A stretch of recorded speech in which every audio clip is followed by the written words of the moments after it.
What is going on? It's Alex coming back at you with another video, and today we're going to be reviewing Trevor Sikkema's 3-round 2025 NFL mock draft. If you are new, feel free to like, comment, and subscribe. You guys know how to use YouTube. Below my face is my board. It is updating constantly as we continue updating all these players, all 22 grades, so you guys get to be able to follow and watch the journey for that. But let's get right into this. It's going to be a fun one. Starting out with the #1 overall selection. Obviously, Trevor Sikkema, big dude. Obviously got to meet him in Mobile, Alabama. Great guy. And, hopefully one day we can get to have him on the show. But the Jaguars go Travis Hunter. Makes a ton of sense. I mean, he's somebody who, especially coming off that last game, interception, couple pass breakups, along with 3 touchdowns on offense.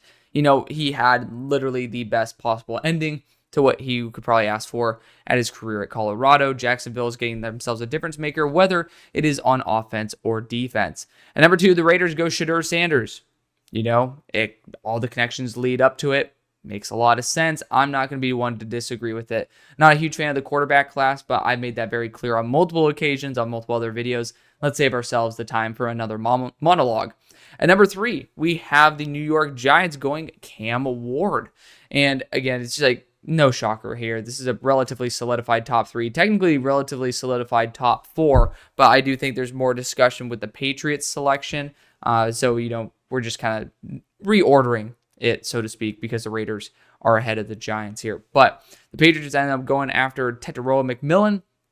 If they get T. Higgins, I'd recommend trading back. Actually, in my most recent mock draft with trades, I ended up trading back a couple of times and still getting Josh Simmons because I ended up projecting T. Higgins going to this squad. And then I ended up continuing it technically for another 2 rounds, but didn't make a video on that. But the big kicker was I made a 2026 NFL mock draft. I know it's fucking ridiculous. I know, but we're here to have fun. We're here to have a great time. And, I ended up actually being able to show you guys all of those, the day 2 picks as well. So feel free to check that out. But basically it ended up being an absolute godsend mock draft for the Patriots. So if you guys are Patriots fans, go check that out. You guys can pretty much just see the summary of it and the 2026 mock draft in the same video. So if you guys want to consolidate, it's going to be a little bit easier to do there.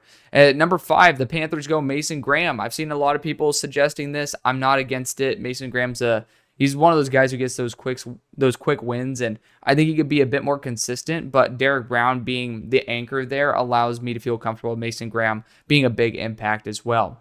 At #6, the Jets go Will Johnson. With DJ Reed being gone, I am far going to be the first person to disagree with this. Like, I'm going to be probably the last person because I love Will Johnson, and I think the Jets just need to go BPA and just continue to figure out the quarterback situation as time goes on rather than forcing a need with not right value. The Titans then go Kelvin Banks. It could be a way that you guys go. I'm not going to be ever against a team going offensive line. I've done it a couple times for the Titans myself, but I would prefer to go after edge rusher there myself. And then for the Cleveland Browns, they go Will Campbell here. I don't trust Will Campbell as a true tackle. I still think he's good as a tackle, but I really do think his true position is on the interior of the offensive line. If you're going to go offensive tackle, you guys know how I feel about Josh Simmons. When they have a plus next to him, that means they're out for the year. And no, the grades are not reflective of post-injury because, it's kind of ridiculous to try to project how much worse they're going to be. At least we kind of know that there is a relative red flag there. The New Orleans Saints then go Abdul Carter. It's a move up that I made, actually, in my most recent mock draft. Surprised to see him fall this far, but happy nonetheless. The Bengals then go Malachi Starks, and I think they go defensive line, but Malachi Starks is going to be a great pick. I've done that myself plenty of times for the Bengals because Geno Stone's been absolute cheeks. The Bears then go Jalen Walker at #11. Ooh, very excited to see how this plays out because remember, this is a 3-rounder, and Jalen Walker is a fantastic player. I think the Bears can look at edge, but did not expect that over offensive line, but I'm going to be far from criticizing a pick of a top 10 player on my board here to the Bears at #11. Then you got the Dolphins going Nick Scorton. I could totally see them trying to go after a high floor, relatively reliable option on the opposite side of Chop Robinson to be a nice young duo there with, obviously, we're talking about the questionable health and of the edge core. And again, we could talk about how damn good Jalen Phillips and Bradley Chubb are, but the phrase goes, the best ability is availability. The Dallas Cowboys then go Ashton Jeanty. I think he's going to be a top 5 pick. I don't know why people don't at least I don't understand why I feel like I'm the only one trying to put him in the top 10, let alone the top 5. Just it feels like so confusing. I know that he's not an elite receiver, but I mean, the dude is literally game changing on the ground. Like, sure, he's had a couple fumbles here and there, and that was my issue with him coming into the year, with coming off 5 fumbles. But, I just genuinely do not understand it. I don't. And the Dallas Cowboys are the ones to enjoy it here, but I think that we're all going to, well, I guess not me, because I'm the one who continues to try to put him up higher. I think a lot of people are going to be surprised by how high Ashton Jeanty goes. Like, look at the teams right now, like the Philadelphia Eagles. They don't need Saquon Barkley, but they are just so elevated by his whole entire presence there. And yes, he's a better receiver than Ashton Jeanty, but then you can go to, speaking of the Eagles, they ended up facing the Baltimore Ravens, and, Derrick Henry, even at his age, has been such a reliable option for the Ravens to be able to open up their offense in other ways, that you don't need to have a great receiving presence to be worth this type of pick. So I just don't understand it. I've mentioned it several times. Like, if there's a trend and you just continue to ignore it, it's no longer ignorance, it's arrogance. And Ashton Jeanty is on the GOAT tier of college running backs, and he's in a very, very, very slim marginal group at the top there, and it's just quite surprising that people are just. I'm not talking about Trevor here, but I'm just talking about the community in general. I do not understand that Ashton Jeanty could go even higher than this, and probably will. We're talking about for the Cleveland Browns here, even, which I think they'd go Abdul Carter in that situation, but theoretically, the Cleveland Browns, if you're talking about a guard or tackle with questions about whether he can play tackle versus a running back that can completely revolutionize your offense when you don't have a legitimate quarterback, I don't really understand where the return on investment calculation is there for going Will Campbell over Ashton Jeanty, but that's just me. At 14, the Niners go Ariante Ursary. I literally texted RJ Gillen, their scouting director, that Ariante is literally a 49er. I messaged it probably in week 2, and it's just like he was built to be a 49er. So excited to see him going here. I think it's an amazing fit. The Colts then go Tyler Warren. I usually go after Colson Loveland, but I'm going to be far from against the Colts going after Warren here. My only issue is that I just want him to go to Sean Payton, but that's just more of a personal preference than an actual issue. The Buccaneers then go Walter Nolan at 16. He's a punchy defensive interior. I do think that edge is a little bit more valuable with James Pierce on the board, and I'm not a super duper big guy in Walter Nolan as much as I want to be. I really tried to be, and you guys know how much I try to put him higher than what I actually think of him, but I do think that Walter Nolan's production is far heavier weighted on the poor production of offensive line than the actual production of Walter Nolan. But that's just my point. That's my thing. We're going to have a defensive interior video coming out in the next week or two. Then we have the Los Angeles Rams going Ben Morrison here. I continue to put him back to school, but if he doesn't, this is going to be a great move for the Rams. Big corner, not big in size, but big value with a really, really, really high floor. At number 18, the Cardinals go Jack Sawyer. Jack Sawyer is an absolute monster. To me, he's just kind of he's another version of an extremely high floor. To me, not a very high ceiling player, but a really good character player as well. I think the Cardinals could definitely upgrade to edge, but I do think that I'd prefer James Pierce over Jack Sawyer, but I don't need to say that. That's why I have my board below my face. And then the Falcons end up scooping James Pierce. Honestly, I would think it's a little bit more logical to flip the two, just because I think James Pierce, talent-wise, is superior. I think the Falcons prefer a little bit more size, a little bit more. But regardless, both teams get a massive need with some solid value. Then you got Cam Williams going to the Seahawks, another player who I kind of have designated for return, but easily could come out in a pretty weak offensive tackle class. The Seahawks definitely would like to be able to upgrade at offensive line, but I know a lot of people are going to talk about the right tackle spot, but remember what I talked about when it came to the Dolphins' edge rushers, the best abilities, availability. Abe Lucas, no matter how damn good he is not available very often. So Cam Williams could probably play guard in the short run. I think he should play guard in the short run as he polishes up to be Abraham Lucas's, relief in the long. Then we at 21, we got the Commanders going Luther Burden. It's a pick I made this past week. I'm going to be perfectly fine with it. Texans go Wyatt Milam, another pick I just made this past week. So no complaints from me here. He's going to be a great guard for them. At 23, the Broncos go Colson Loveland. I almost said Dolphins again, but the Broncos go Colson Loveland. And, for me, I just prefer to switch to the two between the Colts and the Broncos, but I'm not going to disagree with this at all. The Broncos definitely are looking to upgrade that tight end position. I just love the idea of a 260-pound former quarterback at tight end being with Sean Payton. At number 24, we got the Ravens going Shamar Stewart. Very developmental. He actually overperformed in terms of, or he performed over the other edges on his team, or other defensive linemen, I should say, this past week versus Texas, but did not register as pressure this week. I don't know if he's going to really be a first-round pick, but I do love the untapped potential and the freakish athleticism. Then at number 25, we have the Los Angeles Chargers. Getting Kenneth Grant, perfect fit for the defense. Obviously, same defensive coordinator that he had last year. Great value, high motor player, really good locker room presence right there. The Steelers then go Jedi Barron at 26. I just think of Jedi as someone who's, he could fit on the Steelers. So I'm not going to be pissed off if this happens. I also just really love this corner class. I love a lot of the depth. So for me, I think that we could end up sniping one a little bit later, but at the same time, do we want to continue trying to snipe a player at corner number 2 rather than just actually solidify it and lock it down? You guys know what I thought about Joey Porter Jr. I have a corner video where I have 41, technically 42 corners fully graded out with their own scouting reports, so feel free to go check that out. Then we got the Packers going Siobhan Ravel. I think I made this move as well, so I'm not going to disagree with it at all. The Minnesota Vikings going Trey Amos actually makes a lot of sense to me. I know corner's not their biggest issue, but unfortunately, obviously, we know what happened over summer. They already acknowledged that corner was a need. And, Trey Amos is extremely physical. I could totally see Brian Flores fall in love with him. I'm going to agree with the pick.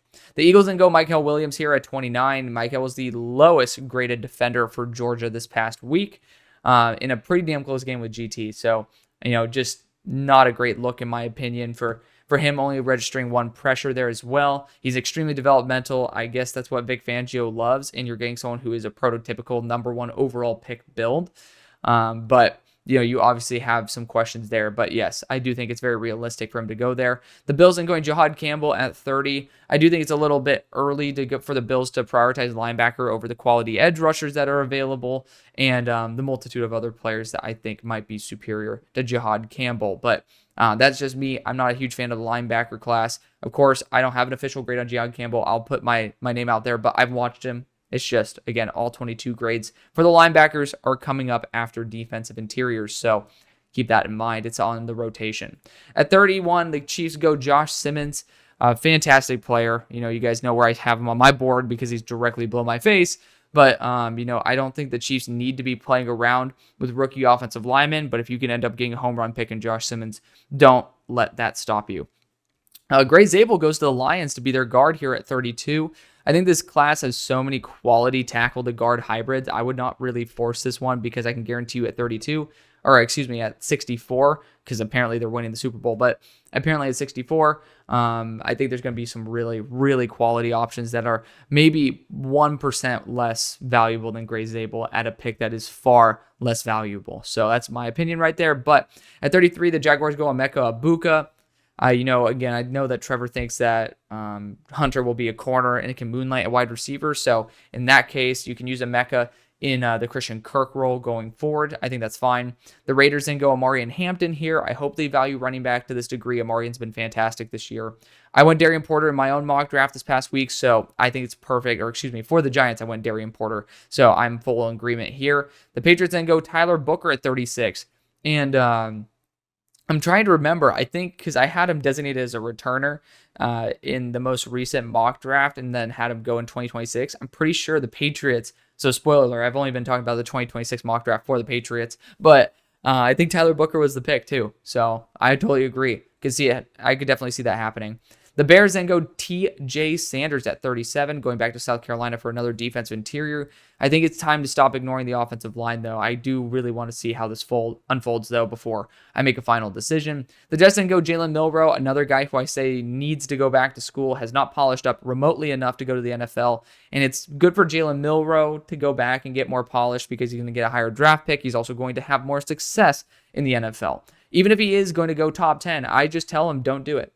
I know that's stupid advice, but honestly, I want what's best for Jalen's career, for him not to be looked at as a bust. And I really do think that he is another year of development away from being able to at least go to the NFL and be on that tier. And you could say, hey, for the Jets, he doesn't need to start right away, so you get that year of development. But at the same time, the NFL just hasn't developed quarterbacks in the way that I think college necessarily has. And I think that's just because you get real game time action, real pressure, and it just allows you to become a more well-rounded player before taking that next step and having to grow so much more. The Titans then go Isaiah Bond at 39. He's coming off a 0-catch week, so I don't even know if he even comes out, but we'll see if that does happen. Like literally 3 targets, 0 receptions. Number 40, we got the Browns going Quinshon Judkins. That's more to my argument here. You could end up going after Josh Connerly here, and you could have went after Ashton Jeanty earlier on, and both would have been better picks at their respective positions, in my opinion. And you guys see that I really like Will Campbell. So I do think that's relative mismanagement of draft capital. Quinshon, to me, as much as I loved him to death coming into the year, he's been extremely underwhelming. I think he needs to return as well and rewrite his legacy. The Saints then go Tyleik Williams here at 41. Tyleik's an extremely high floor player that actually matches Brian Brazee's pass rushing talent with his run defense ability. Then you got the Bengals going Princely Umanmielen. I'm happy that they ended up addressing defensive line with really good value. The Bears then also go Jonah Savania, so I'm happy that we ended up addressing the offensive line, which is why I wanted to wait before making any claims. I do worry that Jonah, he's listed as a guard here, but I think there's more than just one offensive line position that's needed, so we'll see who's going to be available there in the third. Then we have the Dolphins going Zy Alexander. I like Zy. I think of him more as a defensive back, though. I think that he does have some certain physical limitations, but he's extremely smart. Cowboys then go Mike Green. I think that the big issue with the Dallas Cowboys edge crew has not been the talent, it's just been the health. So I do think Mike Green's a little bit overkill when they do have a multitude of other positions, including receiver, that I think could be addressed. But, I'm never going to shame a team for upgrading at a high value position that likes to have some good rotation to keep guys healthy and young. Then Donovan Ziorwaku coming off a 12 pressure week and going to the San Francisco 49ers. Really solid value for a team that needs to start drafting better. I'm not fully sold on Donovan Ziorwaku the way that I really want to be. He's actually the same grade as Mike Green for me. But I got to see him up close in person at SMU. That was really fun. And, he definitely has really good potential. He's right there. He's right below being a fringe starter for me in the NFL, which I think he easily, through time, can be continuing to develop into something special. Then you got the Indianapolis Colts going Kamari Ramsey. I need to continue getting back to USC defensive players, but Kamari Ramsey has been the talk of the town, so to speak, and he's a big playmaker. In that Penn State game, I saw him make plenty of plays. He's that type of guy who's very hot and cold. You'll be able to get some good plays on him, but at the same time, you'll also be able to see some big plays made by Kamari Ramsey. The Buccaneers then go Chris Paul. I love going after a linebacker for the Buccaneers. Not going to shame it. Then you got the Panthers going Elik Iomaner. I think that's a really damn good value. It's a position the Panthers need. I'm going to be perfectly in agreement with that. Cardinals going Omar Norman Lott. I think if he ends up showing at the Senior Bowl that he has as much talent as we think he does, I think we can erase some of the narratives with the low snap count that he has this year. The Falcons then go Gunnar Helm at 51. Not going to agree with this one. There's a lot of picks I obviously agree with, and no one's going to agree 100% with any mock draft. If you hear someone saying, oh yeah, I agree with everything, just don't listen to him. It's not right. But regardless, Gunnar Helm, I'm not a fan of tight end to the Falcons. I think there's bigger needs elsewhere. Nick Eamon-Warry goes to the Seahawks. It's a dream fit of mine for him. I think that would be fantastic. And honestly, I'd prefer him to Atlanta, but Seahawks is a great spot. Landon Jackson just got hurt. Sucks to see that, but he goes to the Commanders here. I think the Commanders could definitely use a high-value player like Landon Jackson on their D-line. Texans going Alfred Collins. Also had a little bit of a down week this past week versus Texas A&M, but defense interior, good value, and I actually went Alfred Collins to the Texans, but in the third in my most recent mock draft. The Denver Broncos going Xavier Watts. Really, really good addition there to the safety core. Big ball hawk. Definitely going to be someone who continues to add a little bit of a safety net over the top for the defense, and as long as you can make it work, I'm happy with it. Ravens then go Tate Ratledge, another Georgia interior offensive lineman. Not going to shame a team for going O-line, especially when it's Tate Ratledge's level of play. Caleb Johnson then goes to the Chargers. They've been doing a good job with Moneyball in terms of getting low-value running backs and performing very well, but Caleb Johnson's fantastic. Not going to shame him for that. Steelers go Xavier Restrepo here. He's been super-duper reliable. I'm not going to be too pissy if we end up getting Restrepo out of this equation. I just think that both Barron and Restrepo have been around earlier than I like, but I'm not going to disagree with being able to see them on my Steelers. Then we have the Packers going Deion Walker. Great value for him. Would have loved him to the Steelers. The Bills then go Ashton Gillette. Again, talked about them needing to go after edge rusher in the first. I'm glad they got it here in the second. Trey Harrison goes to the Philadelphia Eagles. He's developmental. I think it's way too early for the Eagles to go after wide receiver with the core that they do have. I'd prefer to start looking at guys like Josh Connerly to be able to develop him as a tackle. Bills then also go LT Overton, so double stacking at edge rusher. I think this team definitely does need to have an identity through the edge core going forward into the future. Von Miller's not invincible, nor is he immortal. At Kansas City Chiefs at 63, then go Dylan Sampson here. Dylan Sampson's been fantastic. I love seeing him. Get the love he deserves. The Lions also get Jared Ivey here at 64. I think it's a little high for Jared Ivey, but Jared Ivey's been having a fantastic year, former Georgia Tech player. Jaguars didn't go Donovan Jackson at 65. Ridiculous value for him. I think that he should go way higher than this, but that's me. Vegas Raiders didn't go Sebastian Castro. He's a freakish defensive back, and he ends up allowing a lot of yards, but he also is just extremely locked down. So if you can mitigate the physical limitations, I was about to say, you guys know what I'm talking about. But if you can end up limiting that, your guys are going to be great. Then you got Jack Beck going to the New York Giants. Jack Beck's really damn good there. He ended up balling out versus SMU, so I like him a lot. He's had some big weeks this year. Then you got the Patriots going JT Tuimoloau. He's a top 15 player for me, so you guys know what I think there. Panthers then go Kyle Kennard, another fantastic player. They love South Carolina defenders, so I'm not going to disagree at all. The Jets then go Eli Stowers here. Eli ended up having a pretty poor last week. I think he had 11 yards, but definitely need to go check out Eli. I'm going to be honest, I have not regraded the tight ends because I've been waiting on some other tape to be able to get all of them done at once. Chiefs then go Dante Corleone. Great value. I think I might have done that for the Chiefs myself. Then Drew Allar goes to the Cleveland Browns. I love that. Can sit, can develop. I really now wish that Ashton Jeanty was the first pick because then you could have Drew Allar growing underneath him and then having a lot less stress for him. But you're sitting in a good spot. Then you got Kyron Lacy going to New Orleans. I love keeping him there in the state of Louisiana, and I think they could definitely use it.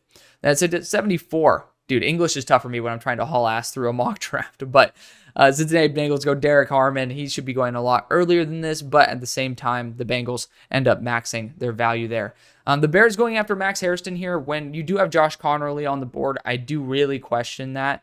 I don't think that boundary corner 2 is really the big issue here. I think that being able to have at least some sort of competition that left tackle spot with Connerly as well as Amagaji is going to be a lot more valuable. So it's like I wanted to be patient with the Bears, but I really think that you need to focus on the offense. Caleb is going to be the identity of the team.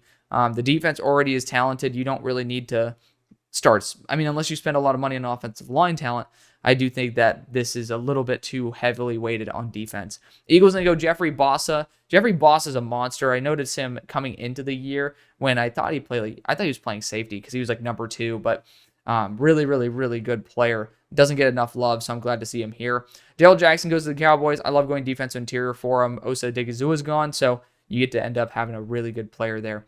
Simon Barrow Jr. is someone who I have not really studied from Miami. I love Miami defenders, but I have not seen it. Also, there's no Miami All-22 out right now, so that's a little bit of a spoiler alert from my sources. But, the Niners end up getting themselves some extra defensive line talent. Not going to disagree. Mello Dotson goes to the Colts. I actually was just at Baylor this past week to watch Mello Dotson in person.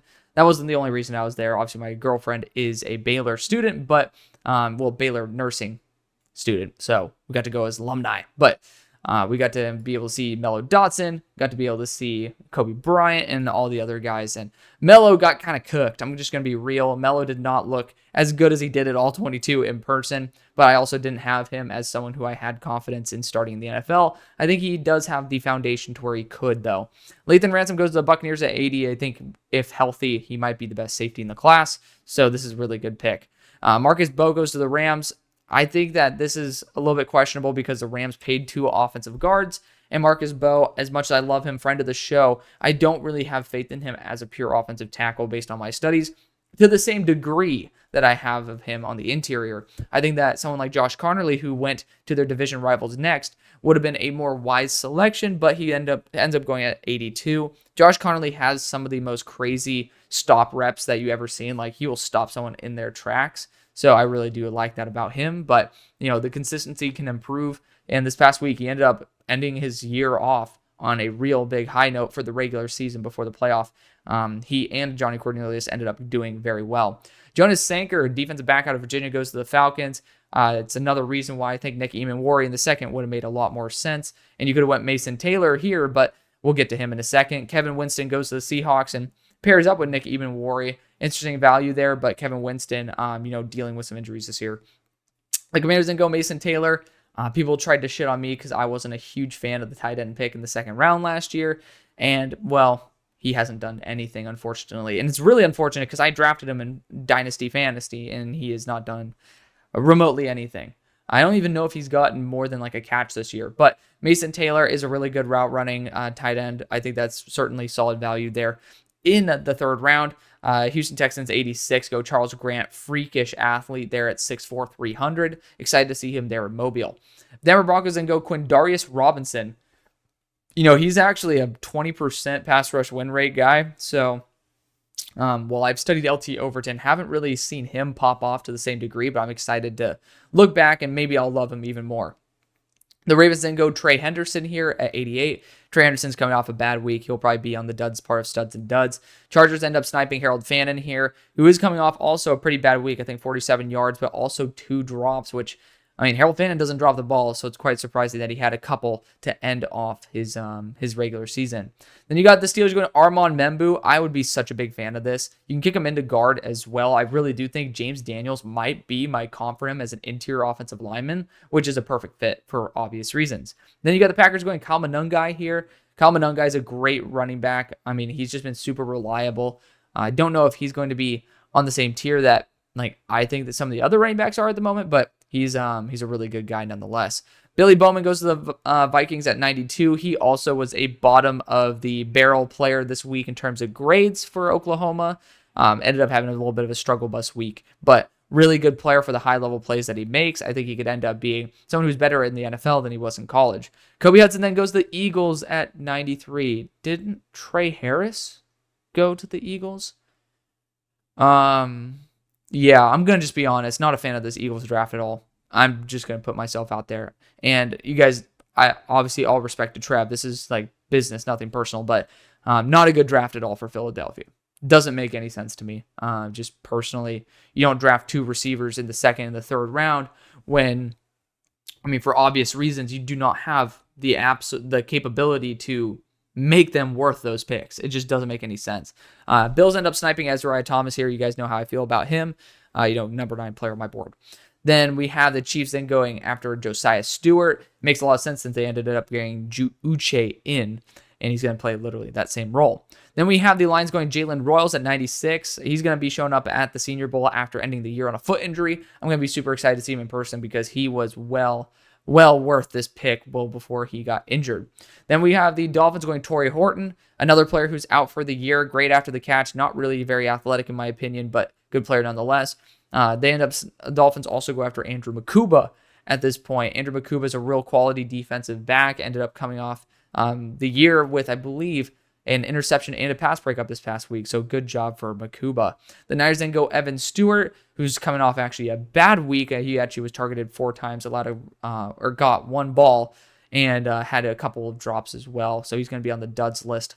Just spoiler alert for that. Then we have the Rams going Barrett Carter. Really good value, but Barrett Carter also has been kind of a merchant of the bottom half of the barrel when it comes to defensive grades for Clemson. Of course, PFF's ratings, I do think, are a little bit more inconsistent than what I'd like to admit, but the Vikings end up getting their back here in Bashul Tootin, excuse me, but Tootin has been fantastic this year. I think he had almost a 300-yard game a couple weeks ago, so shout out to him. I don't know if he's going to be worth a third-round pick, but I do know that I love seeing his name pop up in a 3-round mock draft, so that's going to be the video. Thank you so much for watching, showing the love that you always do. I love you. See you on the far side.